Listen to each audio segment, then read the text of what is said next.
que deux, hein, être un peu fou. Les autres, comme disait ma mère, quand on était à Saint-Malo, sur la plage du Val à Roténeuf, ils font trempette. Donc ils sont là, ils sont 35, vous avez vu. Mais il n'y en a que deux hein, qui disent on va envoyer des soldats sous les ordres du général, de l'amiral Mandon, le célèbre Mandon, pour envoyer nos enfants se faire tuer en Ukraine. Alors pourquoi c'est une folie?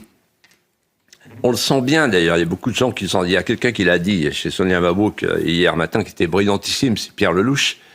Alors d'abord il a dit une chose qui est drôle, enfin qui est drôle, non, qui est pas drôle, mais c'est paradoxal. C'est-à-dire que, en fait, on est incapable de faire un cessez-le-feu en France le 31 décembre. On a 1200 voitures qui brûlent. Par contre, on prétend aller mettre le cessez-le-feu et des troupes pour le garantir en Ukraine. C'est-à-dire, on pourrait faire loin de chez soi ce qu'on n'est pas capable de faire chez soi. Quand un homme politique vous dit ça, faut pas le croire. Hein. Mais allons au fond des choses. En fait, on a l'impression qu'il veut prolonger la guerre.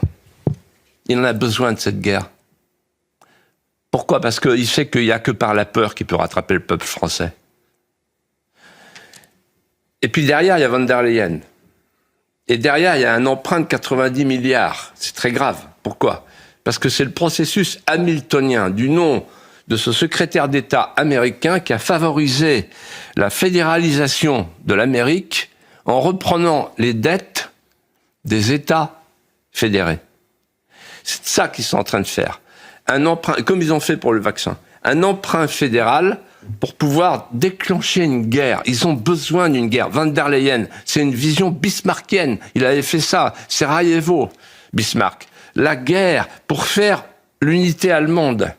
Et là, pour faire l'unité européenne, ils ont besoin de la guerre. Von der Leyen et Macron. Donc la peur et la fédéralisation de l'Europe.